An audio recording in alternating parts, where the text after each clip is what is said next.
America. Boy, we are in for quite a week.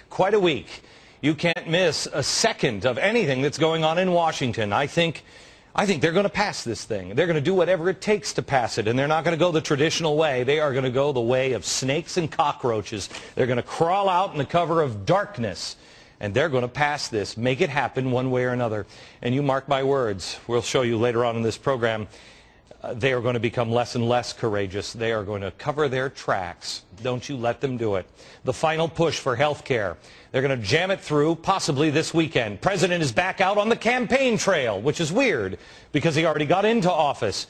And he's got sweeping majorities in the House and the Senate. So that leaves Democrats as the only ones actually stopping this bill. But he's blaming and trying to shame Republicans. They have no power, Mr. President. This is on your shoulders. This will always be remembered as the Democrats' bill. 73% of Americans say Congress should start all over on health care because we do have problems with health care. But this is not the answer. This is the fastest way to bankruptcy. He has trotted out yet another supposed victim of the system. This one is Natoma Canfield, breast cancer survivor. Here is what he said. Here, Ohio. I'm here because of Natoma. So when you hear people say, start over, I want you to think about Natoma. The bottom line is this. The status quo on health care is simply unsustainable. What would the bill do for Natoma? Well, what would have happened is Natoma would have been able to be part of this exchange, this marketplace, that gave her a choice of plans just like members of Congress have, but because she'd be a part of 1 million people who are in a pool, her rates would be lowered. Did she get health care or not, Mr. President? Would she be healthier or not, Mr. President? I mean, that's great that she could have had her choice of plans. Jake Tapper was asking the question that I would have asked. The president's answer doesn't make any sense. He described the insurance policy, the insurance industry. There's a pool of people now, and now the government is going to be another company. How does that exactly lower rates? How does that happen? It doesn't.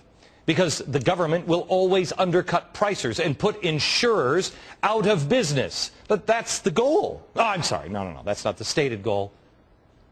The goal is power and control. And they'll do it by any means possible.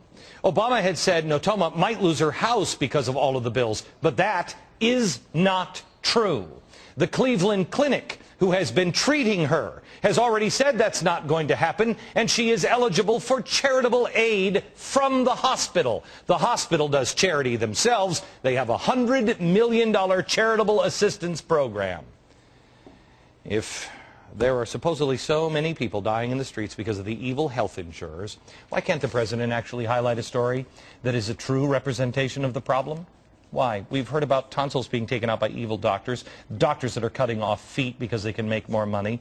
We've heard about all of these people who, once you ask one question, the whole thing comes undone. You remember the man Obama claimed died because of health insurance that dropped him? The claim was untrue. Treatment actually extended his life by 3 years before he died. We showed you yesterday, single mother of 3 who worked at Jack in the Box, tragically died.